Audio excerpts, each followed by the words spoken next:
ukudlula emhlabeni kubantu abathokozelwa nguye. uJesu Kristu inkosi. uJesu Kristu inkosi. Angithobekeke kakhulu ngibingelele, siyambonga uNkulunkulu kakhulu ngosuku lwanamhlanje ukuthi sihlangane. Ngizwe kuthiwa ke imvula isibusiso, angazi sebengakhuluma abadala wabumpontshana. Sinowabumpontshana esimile shenge lengelele. Angilale ngaye ngibingelele umuntu omdala phakathi kwethu nomama, ngibingelele ubaba uDlamini umakhelwane, ngibingelele abefundisi abakhona, umfundisi uGumede, ngimbone namhlanje sihlale sixoxa kakhulu ku WhatsApp, umfundisi oSukotho ngathi uMamsana, ngibingelele ubaba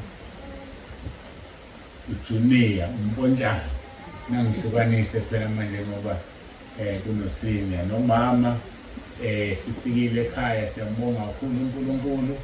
Bese ngibingelela ibandla likaJesu, obaba bonke abakhona, omama, intombi nezinsizwa, osiphathela uhlelo uMambiyela, nobaba uMsweli lapha eNtanjeni, nensizwa ahamba nayo. Ngicabanga ukuthi bonke abantu ngibathintile, ningixoleleke uma kukhona engasabashongo. Ngibingelela nonke ngegaba zenu, noNxumalo lapha osengifisa ubusise. Uthi ufisa ukuxhawula, ngishesha kangaka nje ngiyabona uzabaleke nesibusiso sami, ngisheshe ngisithathe, sengisithathile.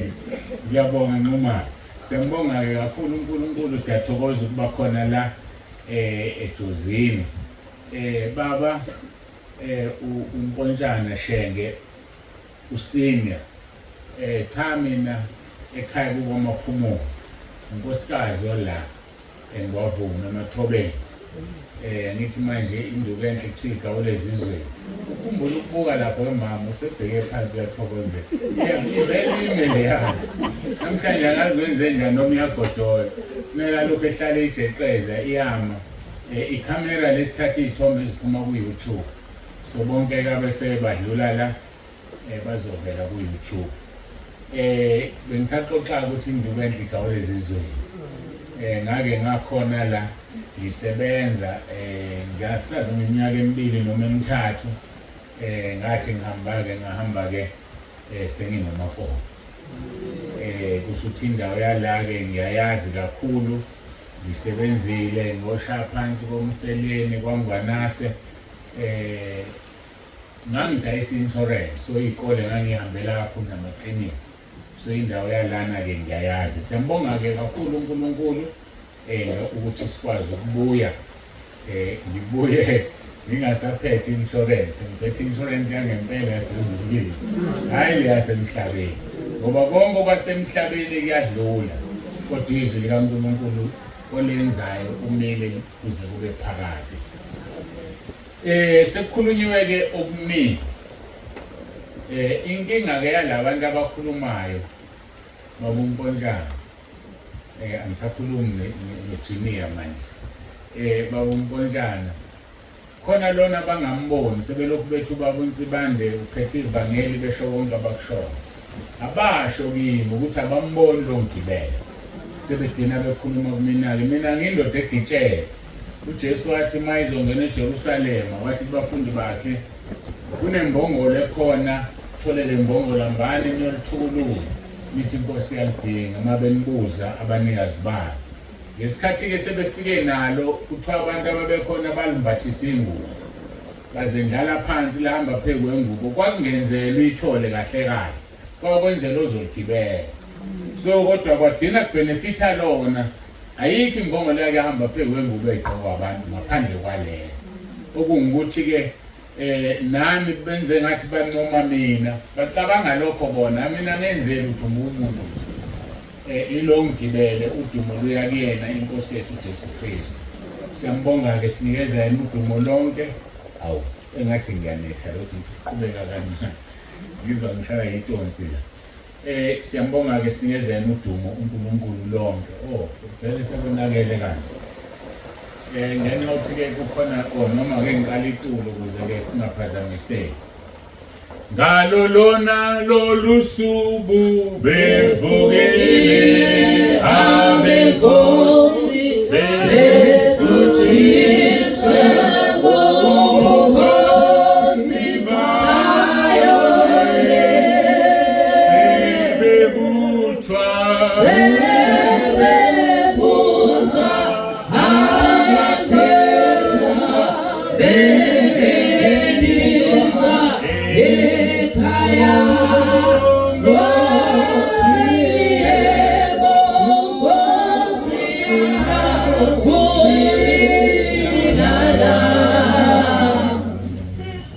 sizoqhubeka-ke oqalo samkelile indodana kababa ikhulume yaqeda ngenkonzo yanamhlanje wathi unikezwe i-second chance okungukuthi uNkulunkulu umenzele umusa. Sizokhuluma-ke ngomusa kaNkulunkulu ngoba kahle sonke njengoba sila senzela umusa kaNkulunkulu. Uma kuwukuthi lona lo bezonikezwa ithuba lokuzojika la ikhona into obuzoyisho ngomusa kaNkulunkulu. Ngakho-ke senzela umusa ngimela phambi kwenu hayi ngoba ngihlakaniphile noma nginjani kuwumusa kaNkulunkulu. Yesikhulu isoni kunani nonke kodwa uNkulunkulu wangenzela umusa. So-ke umusa kaNkulunkulu uyasithobisa. Sizokhuluma-ke ngomusa kaNkulunkulu sisaxhuma-ke kuyo le ndaba yokulalela. Ngithinteke kakhulu uma ekhuluma ubaba uMpontshana omncane ecacisa ukuthi unikezwe ithuba lesibili wabuye ekufeni. Yazi ukuthi khona into eyinkinga edalwa uNkulunkulu. Izwi lakhe liyadala. Noma ngabe umuntu uhlakaniphe kangakanani akakwazi ukwenza intando yakhe uma ingahambisani nezwi lakhe. Ake sithi uyagula usuze walala phansi nomfowenu awukwazi ukuthi mfowethu ake ngiphume sishintshane uphume umoya wami uzongena emzimbeni wakho ukuthi ukulala phansi ngingalove emsebenzini ngoba mina ngeke usebenza la ekhaya nizodlani makuphela inyanga. Ngeke uyenze leyo nto ngoba izwi likaNkulunkulu lakunika lo mzimba ophila kuwona. Uma umlalele kahle ubaba uMpontshana uthi waphupha wawubona umngcwabo wakhe wakubona konke kwenzeka watshela unkosikazi wathi unkosikazi ngcono ungaye emsebenzini wathi nayi ngizoya. Usebonisiwe kodwa uyahamba uyapi uya kule ngozi ayibonisiwe. Yayibona lona ngoba kufanele kwenzeke uNkulunkulu benjani ukudalile. Esesemsebenzini esesebenzile waqeda esikhundleni sokuhlala phansi uthi ngisaye ekhaya. Akaye ekhaya uya kule ngozi afika walala kuyona ngoba izwi likaNkulunkulu ngeke uliphikise. So-ke sidaliwe wasibeka uNkulunkulu wayesesihlelela ilona lo indlela azophila ngayo asikwazi ukungayiphili lento ayifunayo. And masingayiphilanga into ayifunayo umvuzo walokho isihogo ayikenyeke. So thina okwethu masimlalele silenze izwi lakhe ngoba masingalenzi izwi lakhe lele lihlonishwa nayindaba. Lithi iBhayibheli ulwandle walikhuza lwayoma lwalumkhona. Ulwandle ithi belikhulu olwakade limboza umhlaba.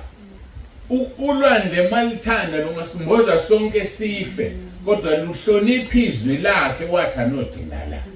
Yini thina singahloniphi izwi lakhe? Sihlule ukulihlonipha and uma ungalilaleli engalihloniphi umvuzo walokho kubuhlungu. Kodwa imvelo iyalilalela. Manje angithandaze singene ezweni bekuyisingeniso nje leso nokusho ukuthi sikhuluma ngomusa kaNkulunkulu. Ngicela ukuguqa ngikhuleke. Baba egameni lomfeni wethu uJesu ophilayo uNkulunkulu wethu onomusa siyathoba phambi kobuso bakho asinayo omunye uNkulunkulu esingamguqela nesingamthobela ngaphandle kwakho. Ngoba wena wedwa odalile izulu walendlala waphinde wadala umhlaba uphanyekezeni. Sifundile esikoleni ukuthi umhlaba uyibhola, umhlaba uyajika nezwi lakho liqinisekisile lokho lathi umhlaba uyisingilezi.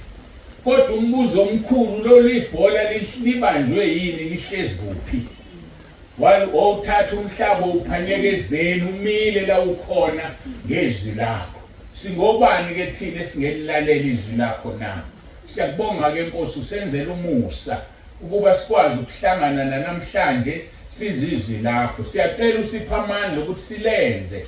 Ngoba ushilo kuJohn chapter 12 verse 48 wathi ngeke usesahlulela kodwa yizwi olikhulume kithi elizosahlulela. Siyacela ke Nkosi namhlanje uzokhuluma izwi lakho. Si-attendile inkonzo eziningi empilweni zethu ngokuhlukana kwazo. Liyodlala ikhasethi lalezi inkonzo uthi ngakhuluma kuwe usenenhlanhla kodwa yini owayenza na? Ingakho sithoba phambi kobuso bakho sicela usiphe amandla ukulenza izwi ngoba sidinga amandla siqine emandleni akho amakhulu. Udumo lonke ke Nkosi sinikeza wena nangalomzuzu. Khuluma ngomoya wakho ingcwele nami ngihlale phansi ngilalele usebenzise lo mzimba ukuba Nkosi kube iwona othwele lenzebo ofisa sizwe namhlanje. Dumo lonke ke sinikeza wena uJesu Kristu inkosi. Amen. Sizovula izwi lenkosi izikronike isahluko se-16. Sifunda ivesi elilodwa nje unumber 34. Ivesi elilodwa unumber 34. Izikronike zokuqala ngitheni ezesibili zokuqala Nkosi yami ngisazi ngitheni kodwa izikronike zokuqala chapter 16 verse 34. Kufundeka ke kanje. Bongani uJehova ngokuba muhle ngokuba umusa wakhe umiphakade. Ngicela ukuliphinda. Bongani uJehova ngokuba muhle ngokuba umusa wakhe umphakade. Kuleli verse ke siyatshelwa ukuthi masimbonge uJehova. Asicelwa, asincengwa, siyatshelwa masimbonge uJehova. Izizathu zokumbonga zimbili aziziningi. Isizathu sokuqala kuthiwa muhle. Sike sakhuluma ke lenkonzo upart 3. Enkonzweni yokuqala ngikhulume kakhulu ngokuchaza ubuhle bukaNkulunkulu ukuthi ubani wakwambona ozofakaza ukuthi muhle ngoba uthi akekho kwabe oyobona uNkulunkulu aphile. Akekho ubona uNkulunkulu aphile. So kusho ngamagama akekho omaziyo ukuthi muhle ngempela yini. So asikhulumi ke ngobuhle bobuso kodwa sikhuluma ngobuhle bemisebenzi yakhe. Le asenzele yona esesiyibona kuumusa wakhe. Ngakho ke lithi ke mbonga uJehova ngokuba muhle ngokuba umusa wakhe umphakade. Sikhulume kakhulu ke kupart 1 owawuse Underberg elotheni sichaza imisebenzi yakhe. Namhlanje ke sibukisisa iphuzu lesibili ngoba mabili. Number 1 mbonga uJehova ngokuba muhle. Number 2 mbonge uJehova ngokuba umusa wakhe umiphakade. Sizokhuluma ke ngomusa wakhe. Sekuyinkonzo yesibili sikhuluma ngomusa kodwa ke ingeyesithathu sikhuluma ngalo leli verse. Kuyabiza ukuthi abasekhaya lezwi uma ungekho ekhaya lezwi uzoba nenkinga. Mhlambe ngichaze ikhaya lezwi igroup leyo ka WhatsApp. Mina ngisebandleni okuthiwa kusentabeni yendlu kaJehova kuyabonelela igama lebandla lelo. Entabeni yendlu kaJehova kuyabonelelwa ngo-2010 uNkulunkulu wangibiza ngiyindoda nje eziphilelayo engaya enkonzweni eyazi ukuthi ngesonto kufunda iphepha. Ubusukwini obuthize ke uNkulunkulu wayesakhuluma nami wathi angimakhele ibandla lakhe. Ngalalela ke ngavuma ngingazi ukuthi kufanele ngiqale kuphi. Kodwa ke angikho ekukhulumeni ngokufakazi ngizama ukuchaza kancane ukuthi wazi ukuthi uNsibande omphambi kwakho uNkulunkulu wamlanda kanjani. Ngendlela yakhe uNkulunkulu ke wangenza nga-attend imvuselelo ethize. Ngaya kuleyo mvuselelo nginenhloso ngifuna umfundisi othize kanti uNkulunkulu ongamlelisa uJesu. ngamamukela kuJesu, ngadlula lapho sengazivele fake ngathi ibandla kubanga mnandi mangitshela abefundisi ukuthi cha angizile ukuzokhonza abasebejabule bebona leli khehla leli ebecabanga ukuthi hayi sithole ufisho omkhulu ekusho njalo ngizobafundisa besho njalo basihlukanisa abazalwane khona ufisha abancane nabakhulu babethi bathola ufisho omkhulu ngathi mina ngiyadlula la ukuthi uNkulunkulu bengilethele izathu nje ungibizile ngawuqala ke umsebenzi kaNkulunkulu mase ngiwuqalileke ngambuza ukuthi igama lebandla Nkosi lithini ngafasta 3 days wangitshela ke Isaiah chapter 2 verse 2 no 3 lithi ke intaba yendlu kaJehova ngo2020 ke kuvalizwe uNkulunkulu wathi angiqale igroup ka WhatsApp le group ke kwa WhatsApp yona ke sibekela ebizwa ukuthi ikhaya lezwi nakhona ngathi Nkosi ngizolibiza ngokuthini le group nawe wathi angithi ikhaya lezwi kulezi insuku ke besichaza ikhaya lezwi ke kulabo abangekho obani abangekho ekhaya lezwi abangekho ku-group ka WhatsApp njalo baphakamisa izandla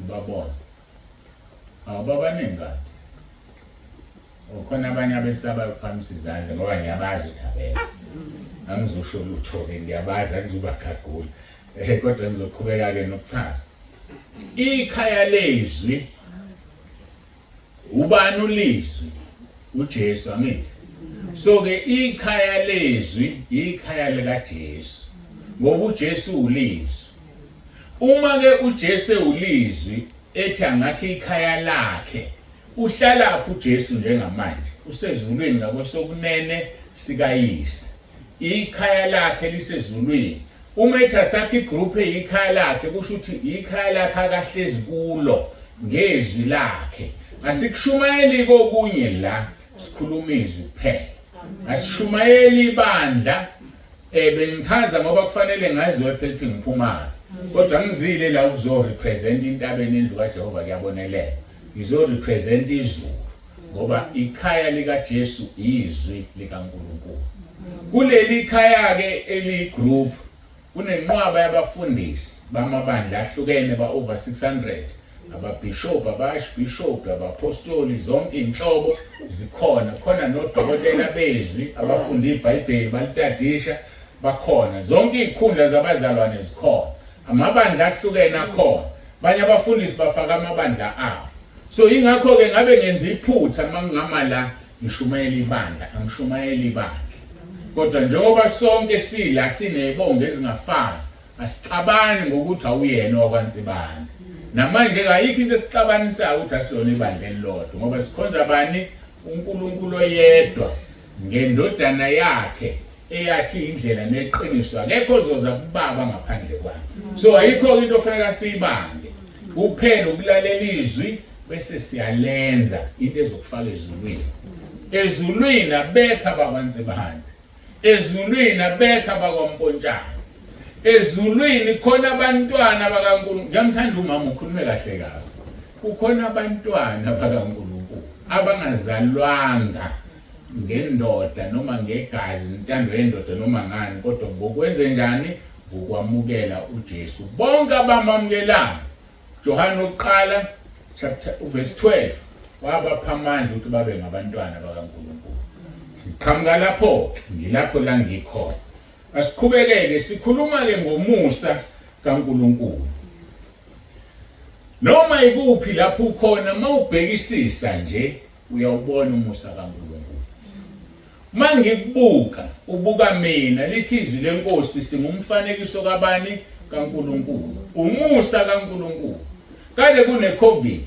ngo2020 zihambile ihlobo zethu bahamba abazali bethu zahamba ingane zethu asisele ngoba sihlakaniphile kodwa kungumusa kaNkulunkulu ngithe kubaba uMpontshane indodana ukhuluma amazwi amakhulu ukube wagoduka ngalesa sikhathi ngiyakholela ukuthi ngabe uyakhala ucula ingoma engadingi iciko ingoma ayidingi ikhona elikhulu ukucula ingoma eyodwa kuthiwani maye kuthiwa kuyakhalwa kunokugedla kwamazinyo impethu yakhona yifi kodwa uNkulunkulu wamenzela umusa uhlezi la namhlanje uxoxa uthi uhlukumezekile ekukholweni kakhulu, kodwa uNkulunkulu wabuka ukuhlukumezeka kwakhe, wayesembeka wamlonda ukuthi afike la engezuhlukumezeka khona.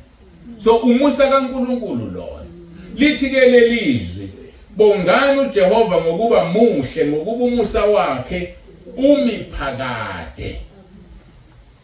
Khona into ayambulela uNkulunkulu uma ngifunda lelizwi, angayembulanga ngithi part 3. Bekungashiwo kuthiwa umusa kaNkulunkulu umi kuze kube phakade. Indaba lingekho leli gama ukuthi kuze kube. Umi phakade.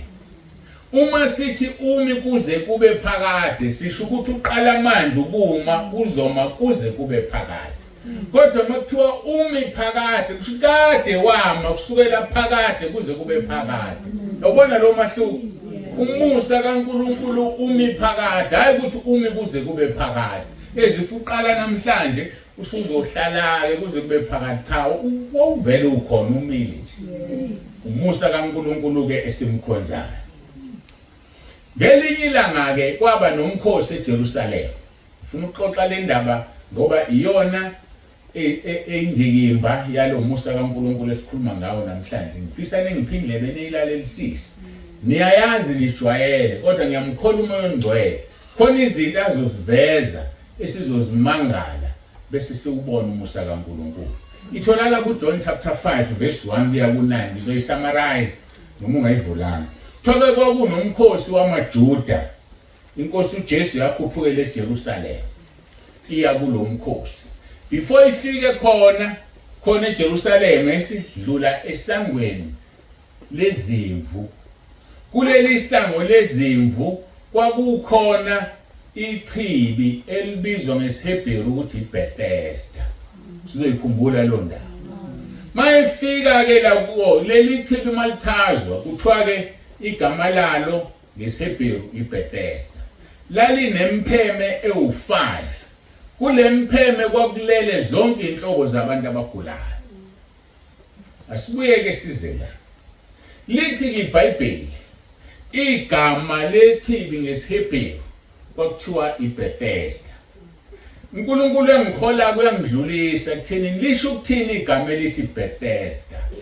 Igama elithi Bethesda lisho ukuthi house of mercy noma house of glory. Indlu yomusa. So ke igama lechibi indlu yomusa. Sikhuluma ngomusa ngithi. Kuthiwa ke kwakunempheme ewu5 emile phezulu kwaleli chibi. Mangizozama ukuyakha lento ukuthi uyi-understand. Niyasazi istadium angithi?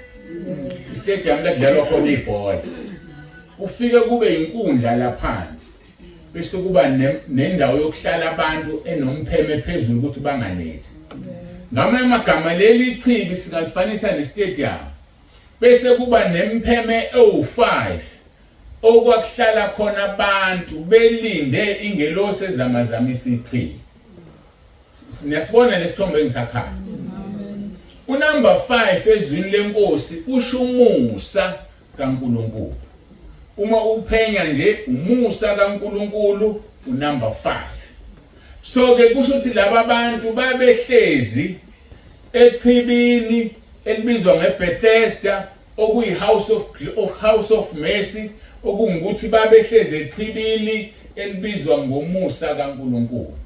Bephansi kwempheme ewumusa kaNkulunkulu. Ngolimi esilijwayele lokholwa babehlezi phezulu komusa kunomusa phezulu kwawo. So ngamanye amagama kwakuwumusa phezulu komusa. Siyahambisana. Njengoba sila ke ngifuna ukusho leyo nto. Njengoba sila uNkulunkulu sonke usenzela umusa. Sihlezi phezulu komusa, umusa wakhe uphezulu kwethu. Ngoba uNkulunkulu ekwenzela umusa, akekho umuntu ongamelana nawe. Ngelinye ilanga ngafika uGabriel uMaria uthi wena owenzele umusa uJehova. Uthi uMaria kubingelela kuni lokho. Umuntu avela athi wena owenzele umusa. kanti wenzela umusa ngoba uzothwala inkosi uJesu, akhulelwe athwala inkosi uJesu. So ke masenzela umusa kusuke kunezinto ezinkulu uNkulunkulu afuna ukusinikeza zona. Ngeshwa umuntu ngokungaboni nokunganaki angawuboni umusa wenzelwe, adukiswe isithe singusathane, enza izinto eziphambana nomusa kaNkulunkulu. So ke sidinga ke ukubona ukuthi senzelwe umusa. Zimbalwa uma zikhona inamba othi mawuyiphinda ngenye ingayishintshi iminingi yayo. Angazi uma ngezwakala mzozami. Mawuthi 2 times 2 ikunika u4. Uma uthi 4 times 4 ukunika ukunika no16. U4 uselahlekile akasekho angithi. Angazi uma ikhona enye kodwa mawuthi 5 times 5 ukunika u25 u5 akalahlekile. So umusa phezulu komusa. So u5 umele umusa mawuphinda ka5 umusa phezulu komusa. Siyathola ke lokho ezwini lenkosi uJohn chapter 1 verse 16 ngokuba ekugcwaleni kwakhe uJesu samukele sonke umusa phezulu komusa. Yilokho ke ngifisa singene ngakho kule nkonzo, samukele sonke umusa phezulu komusa. Umusa kaNkulunkulu kusho ukuthi wawumningi kuleli achibi. Ngoba leli chibi lalo umusa kaNkulunkulu uqobo lwalo lwayiyindlu yomusa. Kanti lunempheme ukuthi abantu abahlezi khona abagulayo banganethwa imvula bangagodoli, kungumusa kaNkulunkulu. Ngiyakholwa ukuthi sonke njengoba akekho umuntu olale entabeni. Sonke siphuma emakhaya kunompheme liyana izulu ngabe sombona ifike nethile engcolile engawashile. So ngamanye amagama uNkulunkulu usinikeza impheme sonke la. Ukuthi iyafana noma ayifana kusho lutho. Khona abanemizi emihle khona engemihle. Vele nemino yethu ayilingani, khona umude nomfushane, indlela uNkulunkulu asebenza ngayo. Kodwa konke kuumusa kaNkulunkulu. Ngoba kukhona benakho abalele esibhedlela umkhuluma nje. Khona abaxhunywa amapayipi. Khona abandwazile amehlo, abahlula ukuxwayisa. Ngumbonga uNkulunkulu uthi ngiyabonga Nkosi ngiyakwazi ukunyakaza izimpophe zami. Kodwa kunalokho senzani? Yahamba umuntu oyiqhuma sengathi umshanele. Usazophendula umuntu phambi kaNkulunkulu ngoba lokho kuukusola uNkulunkulu. Uthi uNkulunkulu wangidalelani ngane empophe emfushane. uNkulunkulu wangidalelani ngane enwele emfushane ngizoyiqhuma mina zibe zinde. uNkulunkulu wangidalelani nganomlomo ofana nejwabu lami uyawupenda wenza ube bomvu. uNkulunkulu wangidalelani ngane enzipho ezinjena ngifuna zibe emakhalazi uyiqhuma wenze yonke into. Sinecala phambi kaNkulunkulu masenza lezo zinto. So ke uNkulunkulu usenzela umusa. Uma ungabuka kuzo zonke izizwe ezikhona ziyahlupha. Lo nalo yakanelisekile into ayiyona. Abantu abamnyama bafuna ukuba yini? Abelungu. Abelungu sebeze baba brown hamba ohlala eBeach bashiswe ilanga bafisa ukufana nathi. Kanti ngempela sifunana. Ngoba uNkulunkulu usenzela umusa. Ufuna ukuba womunye. Khona isisho sesingisi esithi the grass is greener on the other side. Okungukuthi ngamagama inkomo mayidlutshana engapha ibona sengathi kuningale buhle ifuna ukwelela ngale yodla kanti mayifika khona buyafana naloku ephuma kubo ngabo. So ke asibe abazalwane abanelisekayo. So umusa kaNkulunkulu ke wawumningi kuleya ndawo. Ngokuba umthetho wanikeza uMose. Umthetho wanikeza uMose. Kodwa inkosi uJesu uyena yedwa wanikeza umusa. Lithizwe ekugcwaleni kwakhe sithole umusa phezulu komusa. So kusho ukuthini ukuthi ekugcwaleni kaJesu simelwe uJesu ukumenza agcwale kithi. Uzokhumbula usemusha. Angikazi ngibona izingane ezisezintsha la amadodakazi ami ayakhohlisa nathi. Nensizwa nathi siphuma lapha sikhohlisana. Ngiyakuthanda bani ugcwele inhliziyo yami. Angithi? Bahleke abezwani. Ngomila nje abayazi ngayo. Ngiyakuthanda bani ugcwele uJesu ekudwaleni kwakhe sithola umusa phezu komusa. Ake sidwalise uJesu, siyeke ukudwalisa abantu. Siyeke ukudwalisa abantu. Yafuna ngikunika ithiphu. Izinto zakhe azilungi nje ngokugcwalisa umuntu. Mawufunda uJeremiah 17 verse 5. Lithi uqale kusiya umuntu othemba kumuntu. Nowenza inyama ibe ingalo yakhe. Kunabantu bafuna imisebenzi abayitholi kanti inkinga yabo bathemba abantu. Uyilandelane isiqalekiso. Uqalekiswa nje. Uyilandela isiqalekiso sihlalele. Mawulambile engine indodana yami esebenzayo uthi ngiyifonele ngicela ukudla. Ukusho kwakho lokho usulanda isiqalekiso ngoba uthembe bani umuntu. Izokwenzani le ndodana? Hey baba noma mama ufuna ukudla, ngixakekile. Bese kunika u500 uzothengana isekipro sa 500. Kanti mawuzotshela uNkulunkulu uverse 7 no 8 kaJeremiah 17 uthi ubusisiwe umuntu othemba kuJehova nowenza ithemba lakhe libe nguJehova. So wena tshela uJehova uyena ozotshela indodana yakho uzoyisithi yazi baba awubambela kancane uthi uyawubheka 3000. Angithi awufunwa ngowena. Mayifuna wena uzokunika u500. Kodwa mawutshela umnikazi wakhe omdalile uzokunikeza u3000. So asiyeke ukuthemba kubantu kusilandela iqalekiso. Themba umnikazi womuntu. Ayizukwehla imali ezulwini uzothinta yena lo muntu obalekela ukumthemba bese kuba uyena okunikeza ukufunayo.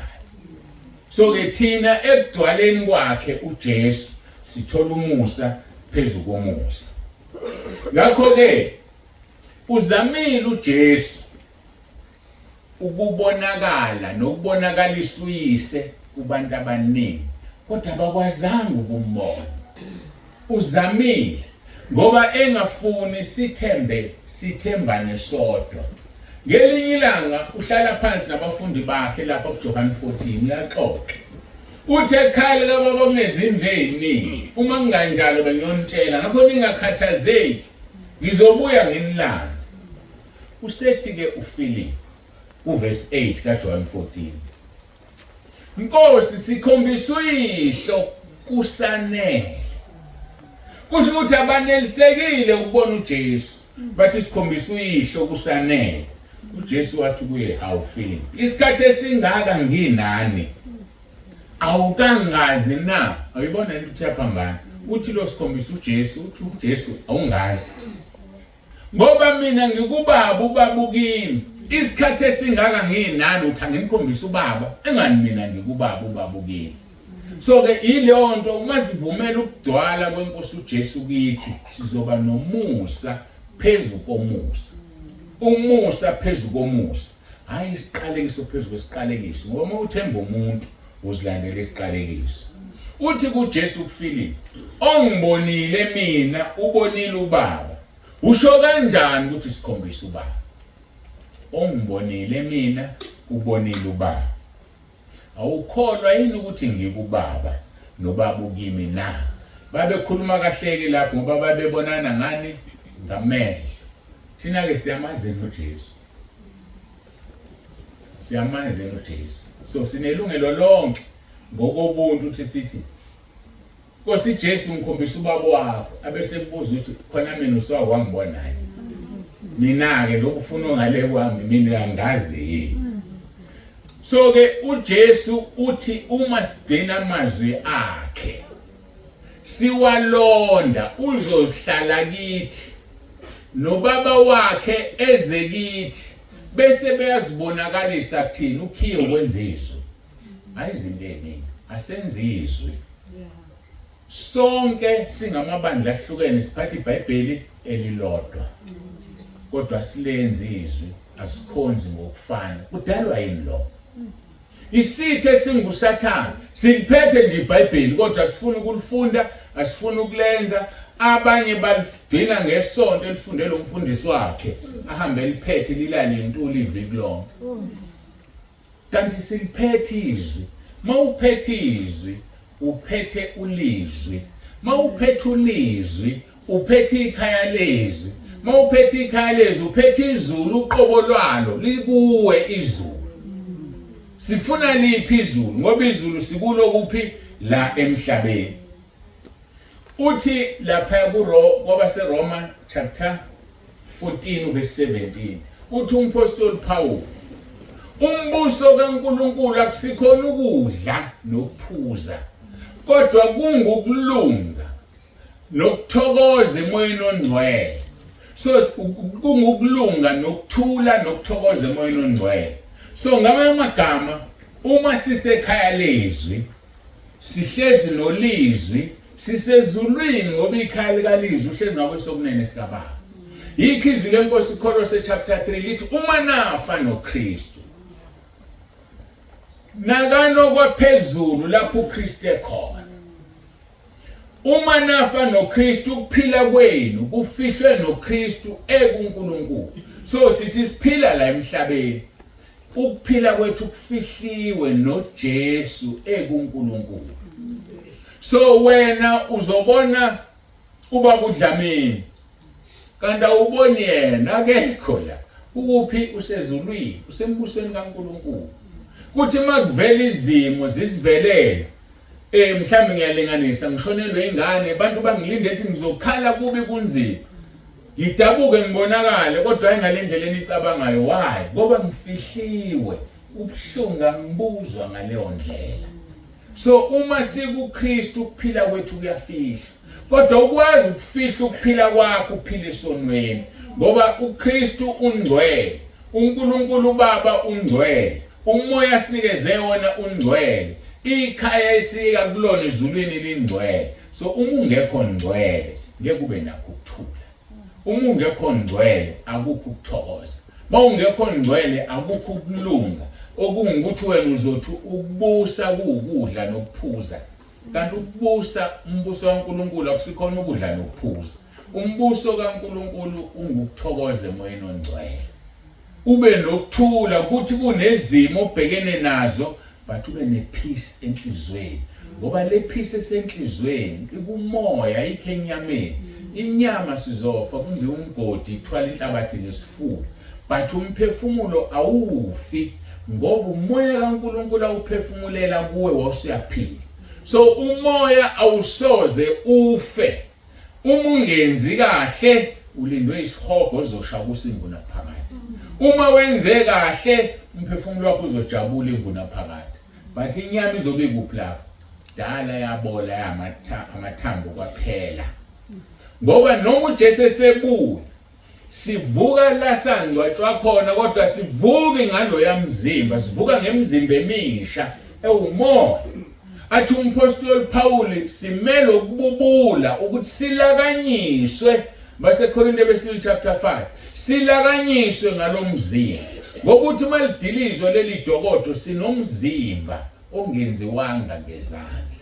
Siyakhuleka siyabubula ukuthi okufayo kugingwe ukungafi ukuze malidilizwa leli dokodo bese ngimbatha lento engihlale ngibubulela zonke izinsuku. Wagcina nini ukububula? Ngazi uma niyakwazi ukububula. Ukhuleka ungaphimisela amazwi kodwa ukhale ekujuleni kwenhliziyo ukububula lokho. Mawufunda abaseRoma chapter 8 26 no 27 lithi umoya ongcwele uyasibubulela. So the moment ububule kusuke ngewena umoya ongcwele ophila kuwe lithi uNkulunkulu uyaqonda okufunwa umoya ngoba yena ngesinye isikhathi akaqonda okufunwa yithina but umoya kaNkulunkulu mayihlezi kuwe uyakwazi ukuqonda ukuthi wena ufunani bese edlulisela kuNkulunkulu Baba bese kunikeza into oyifunayo. Impilo emnandi ngendlela esimangaliso leyo kodwa ibiza ukuthi ube ngcwele. Ikubiza ukuthi mawuyintombazana ube yintombi into engcwele phambi kaNkulunkulu. Mawuyinsizwa ube yinsizwa nsi engcwele phambi kaNkulunkulu. Mawumama ube umama ongenalo iphunga. Mawubaba ube ubaba ongenalo iphunga. Kodwa ube ubaba oqotho, baba ozikhuzayo, ubaba ozihloniphayo. Zonke igaba zokuphila esiyizo kufanele siphile impilo engcwele. Ngimthandile umama mayicacisa. Uhlukane nesono. Ngoba sizivuma izono ukuthi sibuye sihlale kuzona. Isaiah 28 verse 13 lithi ofihla iziphambeko zakhe akayiphumelela, kodwa ozivuma zishiye uyena othola umusa. Lo sikhuluma ngomusa nje, umusa kaNkulunkulu awutholi ngokuvuma isono, uthola ngokusishiya, hayi usivuma ubuyele kusona. Ulingisa inja, kubuhlungu umzalwane masefana nenja. Inje ifike idle lento eyidlile igulise, ikhiphe, iqeda kuyikhipha ukhonkonza isilima lesi siyabuya siyayidla futhi. Hawu asabona ukuthi lento lena iyagulisa kubuya kudla yona futhi. So umzalwane unjalo asivuma isono sakhe sasu sebuyele kuso. Angikwazi mina ukuhlukana nalento, indawo ngakwazi ukuhlukana nayo. Baningi abazalwane abakwazi ukuhlukana nesono sani sokuhleba. Athi hayi uvela afike ngazongikhulumisa ngabantu, akhulume ngamagama abantu, ngisabeke mina ukumtshenthe musongihlebisa. Yini edala umzalwane ahluleke ukuhlukana nokuhleba? Azake sibuke le ndaba. Yini eyenza umzalwane ahluleke ukutshela umuntu ezohleba? Yazi ukuthi into ekubala kabi uthi umsaba uNkulunkulu. Usaba lo muntu uzothini sengimkhuza, ngizomphoxa, bezongixoxela indaba. Ngizothula nje mina ngizosho ukuthi lo ngihleka ngithi uhlebile. Ukhona umuntu ongakhuluma naye. Ukhuluma nawe ngoba kukhona ireaction eyenzayo ekhombisa ukuthi uyezwa. So awumsaba uNkulunkulu, usaba umuntu. Uzowuthola kumvuzo ekugcineni. Ngoba bonke abangamsaba uNkulunkulu bazojeziswa emlilweni lapho impethu yakhona ingafi. Lapho kuculwa umaye nje kuphela. Hayi yaze liyaphaya le nombani uyangena kulona. Uyaphuza, uyaphinga. Hayi futhi akunawo ukuthi waya esikoleni ofunda ukucula. Akunazi indlela eziwufola, ibase alternate nesoprano cha. Uyabhonga indlela okubhonga ngayo. Wamukelekile esihogweni. As long as ukhala nje uthi maye. Ikhwaya ke leyo efuna thina sonke, kodwa ngoJesu siyanqoba. Basekorinte bokuqala chapter 15 verse 57. Makabonga uNkulunkulu osinqobisa ngenkosi yethu uJesu Kristu. Asibuyeleke la endabeni yawo. Kuleli thibike laseBethesda. Kwakulele abagulayo abaningi. Izimpumputhe, izinyonga nabashwabeneyo bayabalwa kusezwini lokho. Uverse 3. Kwakulele kuyo abagulayo abaningi kakhulu, izimpumputhe, izinyonga nabashwabeneyo, belindele ukuzanyazanyiswa kwamanzi. Makukhulunywa la ngezimpumputhe, siyadlula kulezi ezayilele lapha. Sikhuluma ngomuntu oyimpumputhe kumoya. Umzalwane ohlula ukuhlukanisa umoya. Umzalwane ohluleka ukubona into enhle nembi. Abanye babekwazi ukubona. Ake ngilanise ngabefundisi. Umfundisi esabizi wemusha evuthe emoyeni. Wayethi hayi uNkulunkulu akafuni sisihlobise. uNkulunkulu akafuni isikhuma inwele, akafuni isifaka amatiti. Ayikhuluma lento ayishumayela. Mayisempumputhi. Hayi kusashadwa lesonto. Nizoshada kanjani izingane? Zigqoke ingubo ezinde, zithwele ekhanda. Hayi qinani bantu abami. Khona uzophuma emshado. Yazi sekwenzekeni? Kwenzeka indaba kaSamson. uDelilah wathi Samsoni akupha amandla akho na? Wawatshela isitha. Into yokuqala uSathana yenza ngoSamson wamkhipha amehlo. Namanje ukuthi Sathane mayibamba umzalo into yokuqala umkhipha amehlo. Lento obuthi uyisono bese uyayihlobisa ayisesona isono. Okwazi sekhishwa amehlo lo. Ngeshwa ke amehlo awabuyi. Ziyahluma inwele abuya amandla kodwa amehlo awabuyi. Ingakho kufanele singahlehli ekukholweni. Ingakho kufanele singamniki uSathane ithuba. Ngoba kuyokwenzeka lento yagcina yenzeka kuSamson. Wenze njani uSamson? Sekuhluma inwele bemdansisa lapha. Wafuna umfana omncane. Athi umfana omncane ngithintisa insika. ngoba kukwacela umuntu omdala lo muntu bafuna sithinde insini usibulala wakhuluma nomfana uzogcina usuholwa abafana abancane ekukholweni abafana abancane abantu abangena experience usuhamba uhlomeka ushayiseka noma ikuphi ngoba ukhishwa amehlo umvuzo okhishwa amehlo ikholwa lingavuki ukukhishwa amehlo ukuze amehlo akhe angakhishwa moya kwisambulo ithizi lenkosi woza kimi uthenga umuthi wamehlo ukuze uvuleke ubone so ikholwa kufanele lihlale likhuleka lithi inkosi ngipha umoya wokuhlukanisa ungahlala endaweni kanti le ndawo iyakulimaza hlala endaweni ophilayo kuyona le ndawo yabona uPetro uthi uPetro uthi uJesu nani nifuna ukuhamba Petro uthi saya soyaphi inkosi ngoba amanzi okuphila kuwena okungukuthi amehlo kaPetro kanjani avulekile thina mayivalekile amehlo wenze njani iyayiveza uNkulunkulu indawo enhle yokuphepha uyikuyo uhlezi kulo limala kuyona ulimala imihla namalanga mhlambe ngesikhathi uya-introduce into uNkulunkulu asekufundise yona uthi hey akulona lakho leli bande lami awuzuyenza lento la uhlaleleni amehlo akho akhishiwe awukwazi ukuhlukanisa webazalwana ke ngimtshela indaba ebuhlungu iradio nayazi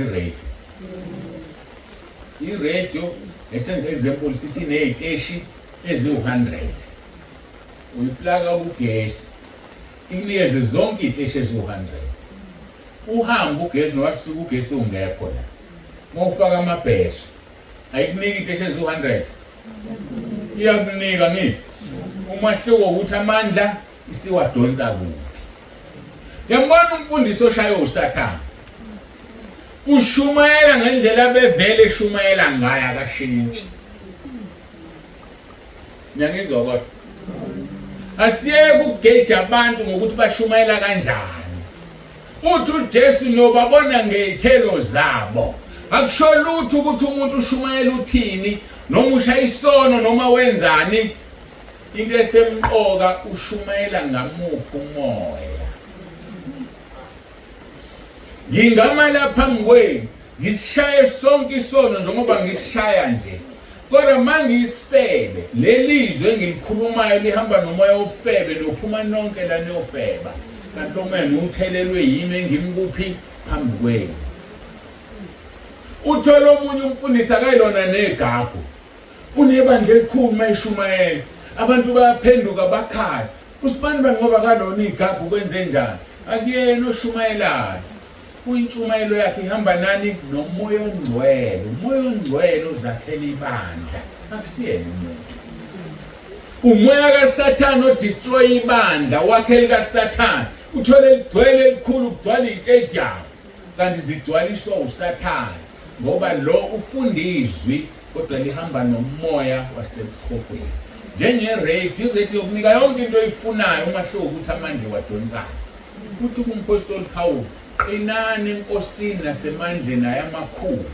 ukuze nikwazi ukumelana noSathane ngoba sibambene nenyama negazi so uqina siphuma emakhaya ahlukene sikhule obaba beqinisa amakhaya ngithi ubeke kahle yabo baba uMpontshane bathi sizoqinisa leli khaya kodwa sizoliqinisa kanjani ngokukamoya ngoba liyadinga ukuqiniswa ikhaya umahluko uliqinisa ngani siyama phambi kwabantu sima ngamuphi umoya ngingalithanda ibandla lami lasentabeni ngife nalo inkinga ukuthi lo muntu omaphambi kwami entabeni uma ngamuphi umoya na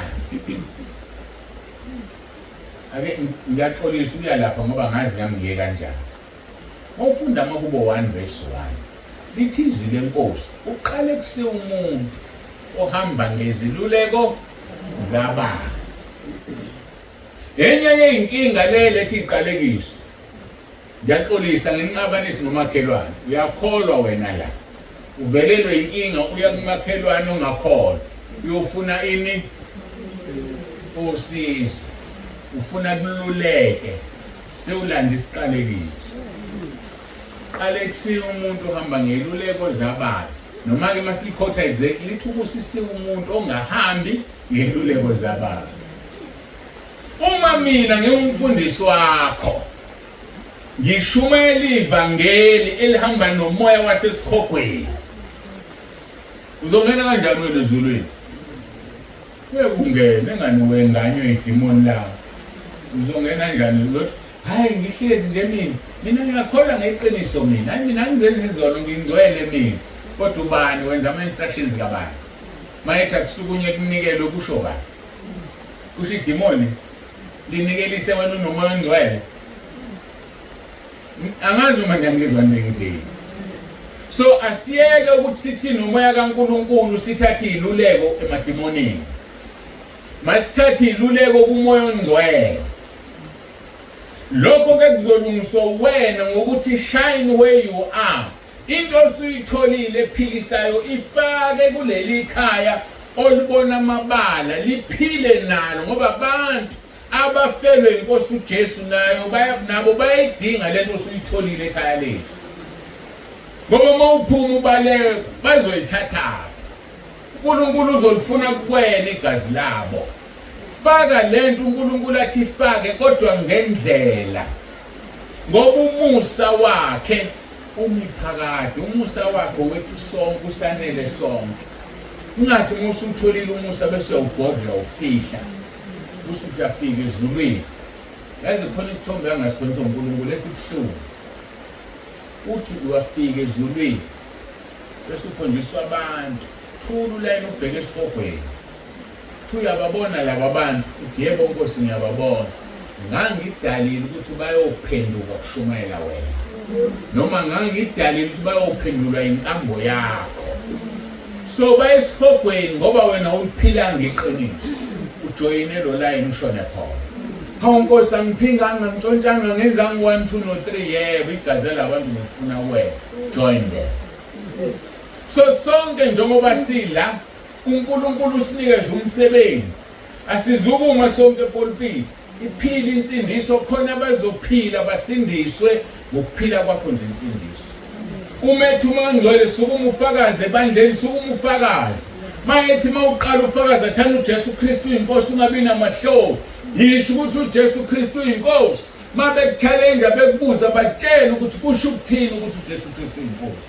Ngoba yena uqobo lwakho ukuthi uJesu namahloni ngami phambi kwabantu nami ngoba namahloni ngaye. So sinikeze ukushumayela sonke ngezindlela ezingafani ukuze igazi labantu lingabuzwa kuwo. uNkulunkulu kwenzela umusa. Utshalile lapha.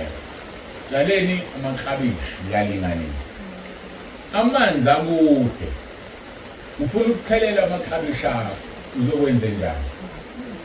Kufanele uthathe amanzi wanike ipayipi. Awulifunde ipayipi. Awulitshalile leli payipi alizokunika kudla. Kodwa uzofanele uphoqe kunika ipayipi amanzi ukuze lona lenze njani?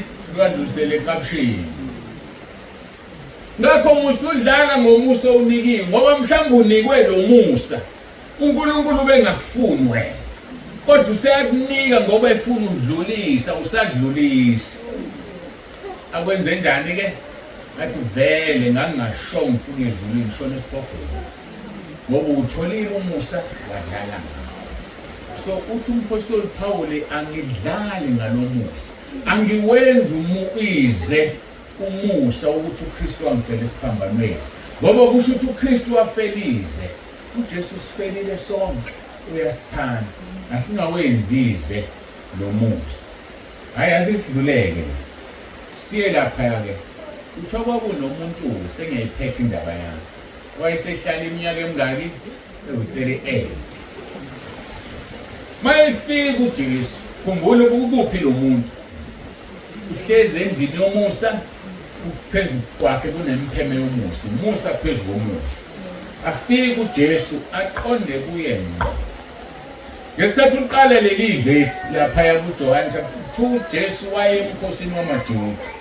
Kodwa musubona into ayenzayo wangayile emkhosini wamaJuda. Wayeye kulo muntu. Okungukuthi sila namhlanje. Ngithe ngitshelwa ngithi lo muntu ongigibele Uzothotakezile kwaMpontshana uze kuwe ngqo. Kodwa wena ubona uma efika uJesu emazi ukuthi usehlala iminyaka ewu-38 umbuzo umbuzo onzima kakhulu. Uyathanda ukusinda na? Uyathanda ukusinda na? Wawungathini wena? Hayi mina ngangeke ngithi yebo. Ngangeke ngithi yebo mina ngicabanga ukuthi ngangodelele. Kahle kahle ngempela lokhu ngibona ngihlezi la. Ngicabanga ukuthi ngihlaleleni. Ngihlaleleni. Songibuza ukuthi ngiyathanda nokusinda. Kanti ngihlaleleni la. Ngihlaleleni ngempela. Kodwa lo muntu akawuphendula umbuzo. Uyathanda ukusinda na? Mawuthanda ungathi wadelela. Kanti wayengadeleli. Uma ethi uJesu uyathanda ukusinda na? Ngithi ke mina umbuzo onjani loyo na? Impendulo ikhombisa ukuthi ngeke ngiuyeke umusa usufikile. Uthini ke mayiphendula? Nkosi, number 1, anginamuntu wokungifaka emanzini lapho ithibi lizanyazanyiswa. Number 2, uthi ngiseza kungenomunye qala. Yayizwa ukuthi ayihlangana. Uyathanda ukusinda na? Nkosi, uthi ngiseza kungenomunye qala. Uqale wathini? Anginamuntu okungifaka ethibini. Uyathanda ukusinda na? Anginamuntu okungifaka ethibini. Yambona nalona kaphendula. Wayenzani lo muntu? Ngizobuye ngibuye kuyena. UZakewu uyawuza umsindo bayeza abantu. Uyeza kuthiwa uJesu umfushane ukhetha umuntu othize ugibela kuwona. uJesu avela aqonde kuwo. Mayefika kuwa phambi amehlo athi Zakewu ngamanje fanele ngene kwakho. Bahamba. Mayengena nje uZakewu akabingeleli. Uthi uZakewu Nkosi mangimaphuthile umuntu into ngizobuyisa iphinde kane. Ngizothatha u50% wendlebo yami ngipha abampofu. uJesu ushenyile akasho uzokwenzelani lo. Uthi namhlanje insindisi ifikile. Bese ukuthi ukuphendule into ngenye indlela kanti uphendula kahle. Wayenzani uZakewu? uZakewu wayivuma izono zakhe. Uma umthole ngempela uJesu uvuma izono. Mawungamtholile uzivuma izono. Kwanele ukungena wakhumbula izono zakhe wathi Nkosi ngathi kuthiwa wayekade eqoqa itax. Kusho wayigwazisa. Masikhulumula imntwana namhlanje kwakusazi enzela abantu imali ama-returns kungafanele bese beyicazelana imali. Khulumula imesiluzwayo-ke manje. Yena-ke wayeyintshontsha makukhwenthola ama-returns ungawathola wathatha wafaka ephaketheni. Usethi-ke yena manje uma ngimaphuthile umuntu into ngizoyibuyisa iphinde kane. So manje kwephuthe u10,000 uzokunika u40,000. Insindisi usifikile. Usayibuyisela wena izinto wayintshontsha kuleya firm usebenza. Maze ngingasakwazi ukubuyela uswabuyela wayoxolisa. Waziveza. Ayikafika insindiso. uJesu uthi ifikile. Haya sibuye kulomuntu wethu. Uthi uJesu uyathanda ukusizwa na? Ngifuna umshwahle leli gama. Utheni uJesu? Ngifuna lapha. Uyathanda ukusinda na? Ya ukusinda wayokusizwa. Uyathanda ukusinda na? Uthi lo muntu anginamuntu okungifaka. Yini le ukuthi anginamuntu okungifaka? Ucomplaina, ukhonona. Isono sokukhonona uNkulunkulu akasifuni.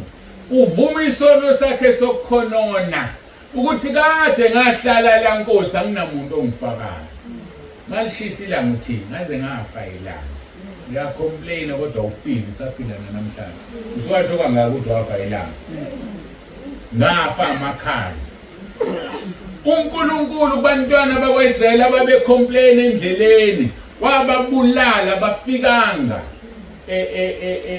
eKenani. So mawucomplaina uNkulunkulu akayifuni leyo nto uvuma isono sakhe lo muntu kuJesu. Nkosi isono sami ngiyakhonona. Number 2 uthini lo muntu? Uthi makunyakaza isichibi ngena umuntu uqala phambi kwami ukwenzani lo? Umona. Uvuma isono sakhe somona. Awunawo umona wena. Uyathanda uma umuntu enzekelwe into enhle. I-test la ihlangene nayo lo muntu. Akakwazi ukuhamba ulele phansi makunyakaza isichibi kuvele kungena omunye eqala. Unomona ufuna kungene yena. Ngabe uyathokoza ukuthi kusizakala abanye abantu hayiyena. Uyathokoza wena uma kusizakala omunye umuntu. Uyathokoza yini?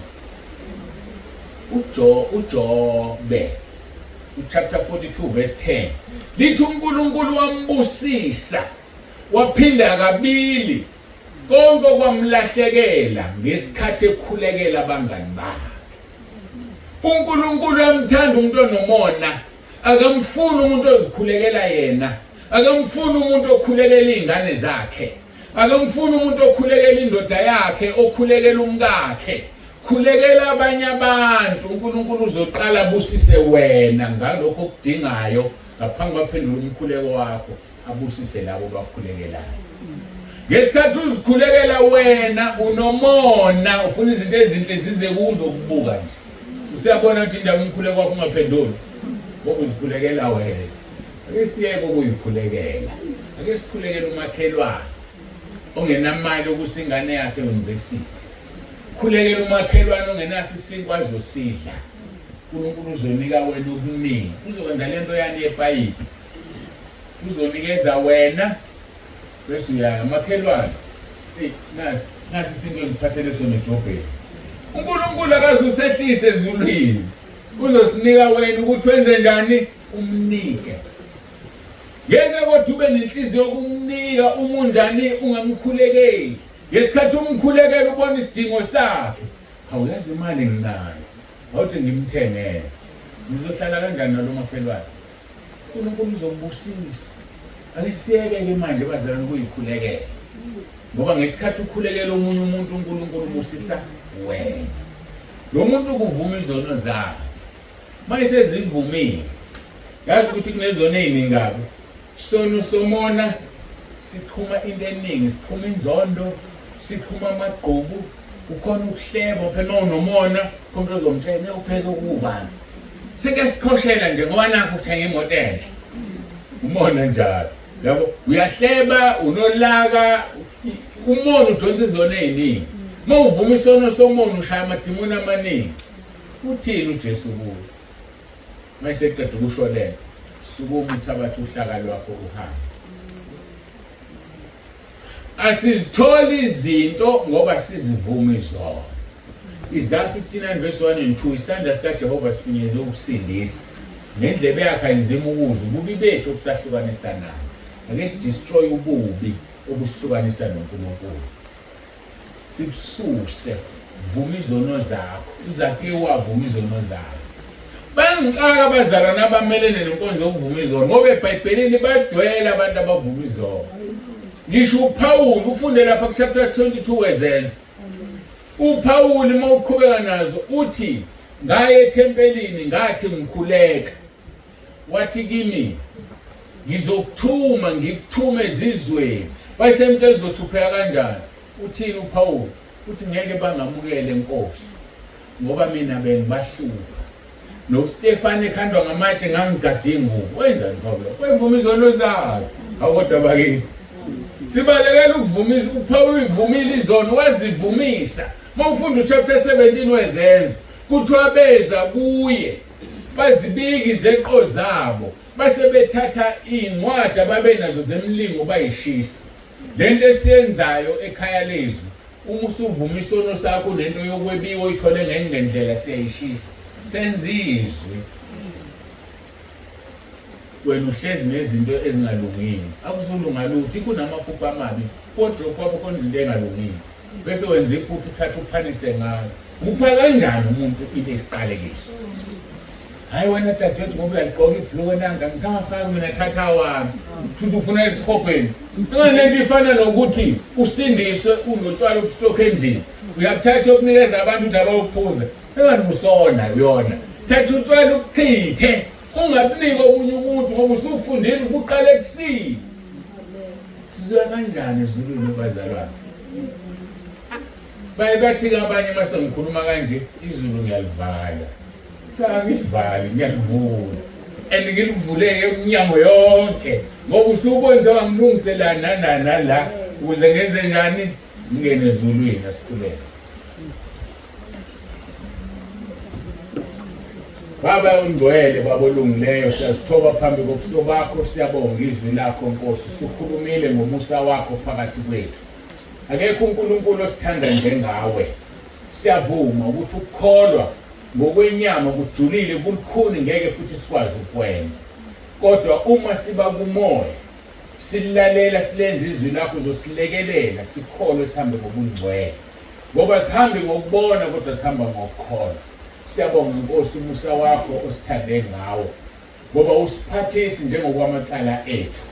Awenzi njengokona kwethu. Uyasazi ukuthi siwuthuli. Uyazi ukuthi usibumba kwakho Nkosi siwuthuli sifana nembali yotshani.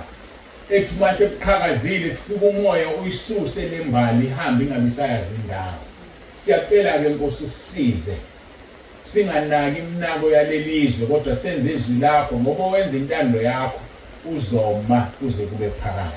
Sesizwile ukuthi umusa wakho umile inguna phakade. Siyabonga Nkosi namba abantwana bakho ngibanikela kuwena. Cela ubusise kube lona loyo khona manje. Cela ubusise leli ikhaya Nkosi. Siyalibethela njengamanje ngegazi lakho. Qalekisa yonke imimoya amadimoni amadevil worshippers awanasabelo kuleli khaya.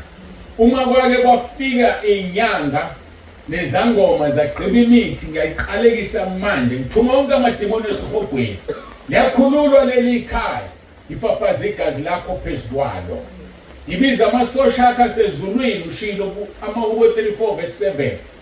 Wathi ingelosi yakho iyamisa nxa zonke kwabakwesabayo ibakhulule. Thuma amasosha akho Nkosi amise nxa zonke kuleli khaya likhululwe. Ukhondolo olungalungile ngiyaliqalekisa isibusiso sakho.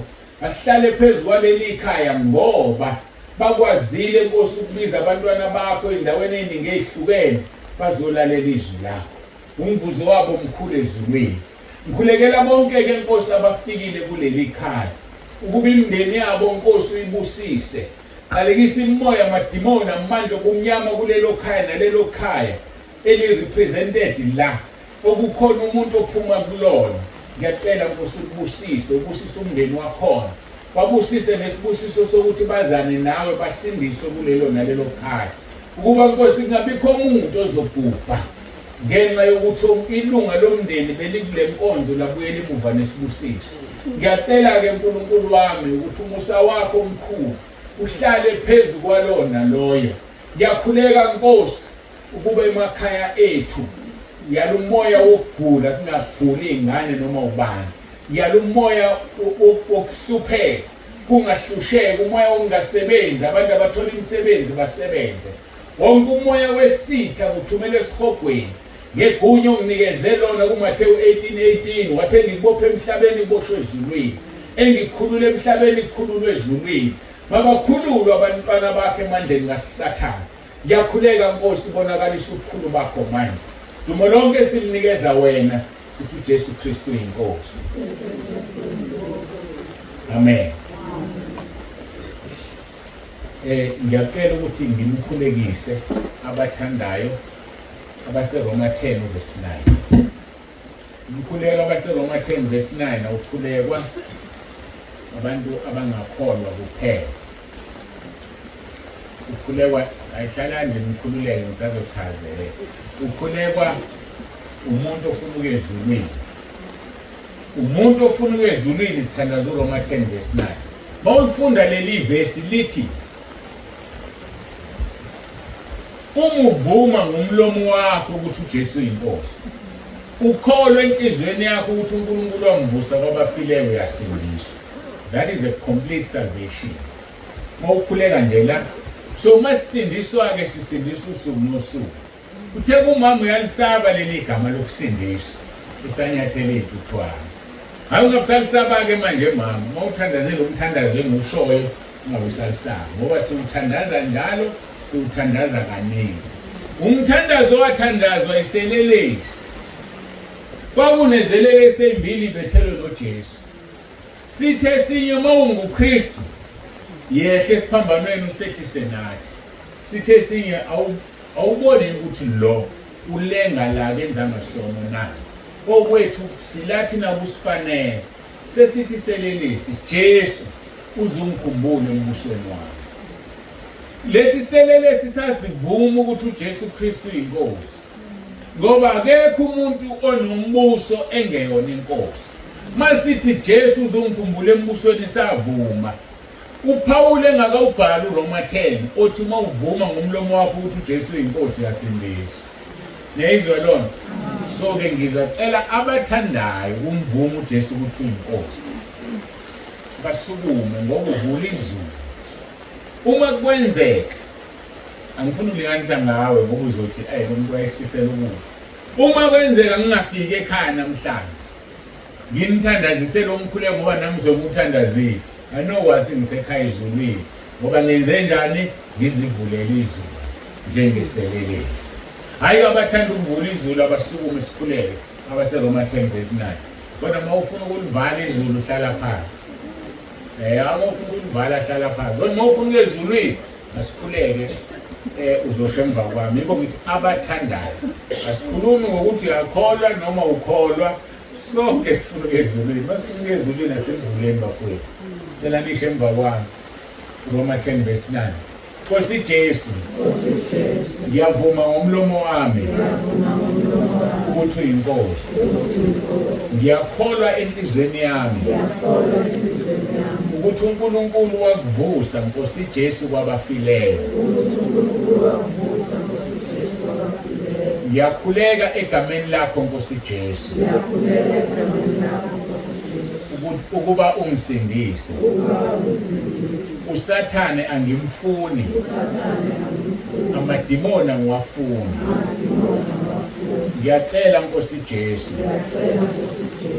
Uphathe impilo yami. Uphathe umshado wami. Uphathe abazali bami. Nginikela konke okwami kuwe Nkosi Jesu. Ungilondoloze. Uzungivuse ngosuku lokugcina. Ngiyabonga egameni lakho Nkosi Jesu. Amen. Cela ukuthi ngithandazeke sisamile. Baba egameni lomfelo wethu Jesu. Sesithandazile Nkosi izwi lakho ngulizwi. Ongakaza kwamukela usekwamukele manje. Owake wakwamukela usevuselele ngoba uverse 10 ushilo wathi umuntu ukholwa ngenhliziyo kube ngokulunga. Ngiyakhuleka Nkosi ukuthi lona loyo umile othandazela umthandazo. Makube ngokulunga okuvela ngokukholwa egameni lakho. Kungabe ukulunga kwemvelo okuyizidwedwe ezingcolileyo. Kuverse 10 ushilo wathi umuntu mayevume ngomlomo uyasindiswa. Sebevumile ukuthi uJesu Kristu uyinkosi. Ngiyacela-ke Nkosi ukuthi kube lona loyo vuselela ukusindiswa kwakhe. Obengakaza asindiswe usindisiwe kusukela manje. Aphile impilo engcwele. Washo Nkosi kowesifazane wathi uphilisiwe, hamba ungabusona. Funa wehlelo okubi kunalokho. Bonke baphilisiwe, ngikhulekela nabagulayo noma bephethwe yini. Uyabazi Nkosi isandla sakho masihlale phezu kwalona loyo ogulayo. Phezu kwaleyo ndawo naleyo ndawo ebuhlungu. Ngegama lika Jesu ngiqalekisa ukugula ngikuthumela esiphogweni manje. Ngemvimbo yakho siphilise Isaiah 53 verse 5. Wonke umuntu ogulayo ngiyakhuleka Nkosi ukuthi umphilise. Ngiyambeka nobaba okhulumile ngesifo sakhe, ubaba uMpontshana. Wathi la eqolo kubuye kushintshe ezobuhlungu. Kusukela namhlanje ngeke aphinda abuze ubuhlungu. Kusukela namhlanje uphilile. nawo wonke umuntu onobuhlungu lokwesithi amahlala khona kusukela namhlanje amahlala khona aphelile ngegama lika Jesu Kristu inkosi yethu ephilayo. uJesu Kristu inkosi. Amen. Nonke seniphilisiwe uma benigula. Ngiyabonga kakhulu ubusela kumphathi wohlelo sesingahlala. uJesu Kristu inkosi.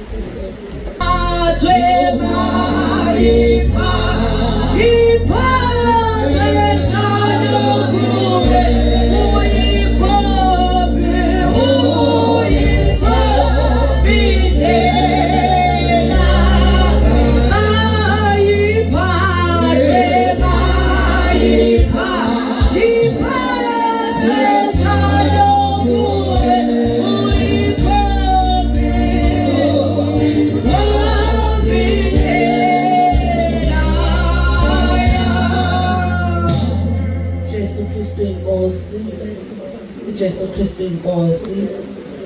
Siyabonga bazalwane, izwi lenkosi. Amen bangcwele.